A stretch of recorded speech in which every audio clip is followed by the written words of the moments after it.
Now, if you haven't set up your Fiverr account already, you should go ahead and do that immediately after this lecture.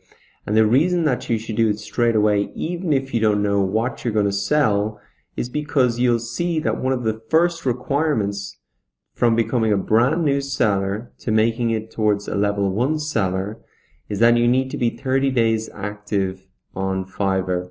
Now, that doesn't mean that you need to be actively buying for 30 days or actively selling for 30 days.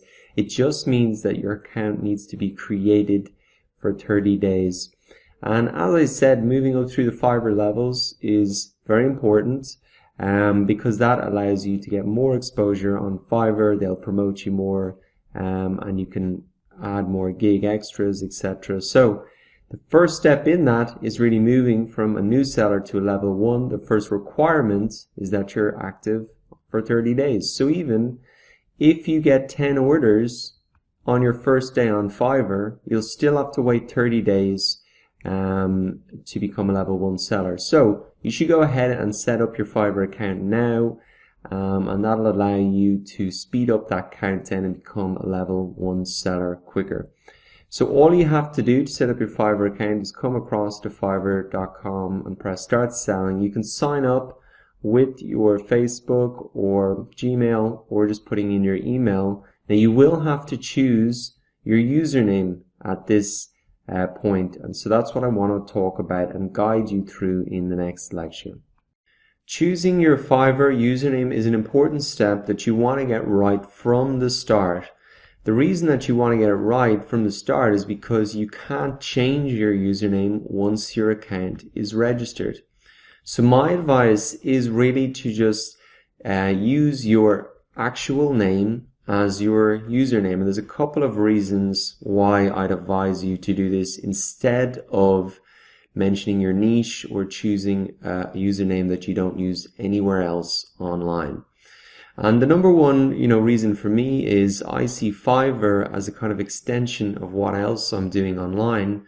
So I want to keep all of my profiles consistent. I want to have the same username. And even though Dara Walsh is, especially Dara is not a name that's familiar to a lot of people, it's quite hard to say, that they're not even sure how to pronounce it. I still think it's better because it's consistent with all my other profiles. You can see my Udemy profile here, my Twitter profile. And so I see this as part of what I'm doing online, not the only thing that I'm doing online. And I'm sure you have all of these social networks as well. And although they might not be connected right now, you may move into Fiverr more full-time and you want everything to be consistent later on. Now, the other main reason is that if you do mention your niche in your username, you can't change it, and that means that it's going to be harder for you to change your gigs. The reality is that when you start on Fiverr, you're going to offer certain services in certain categories. You may find that they don't work, they're too competitive. You may find that you actually want to do something else. And so having a username that you've picked from the start is not really going to help you. And here is a great example of this. This guy, Book Review Stu, has commented on this very thing before and warned people about this. He started off on Fiverr doing book reviews, and that's why he called himself Book Review Stu. But now you can see that he's a video spokesperson. All of his gigs are really focused around recording videos on green screens and whatever, and he's become a Fiverr super seller.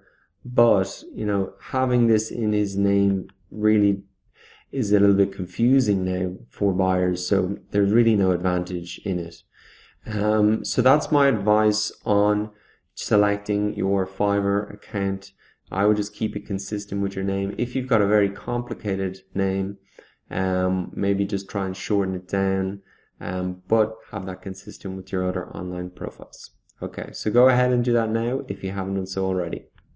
One very important step for my success on Fiverr is that I set goals for myself, and so I want to help you now set goals for yourself depending on what level you're on by looking again at this Fiverr levels document, because this really tells you the goals that you need to hit if you want to move up through the Fiverr levels.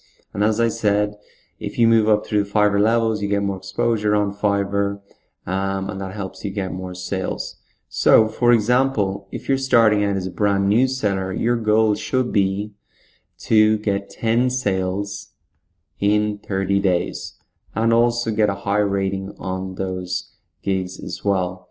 If you're a level 1 seller, your objective should be to get 50 orders in 2 consecutive months. So that's almost 1 order per day.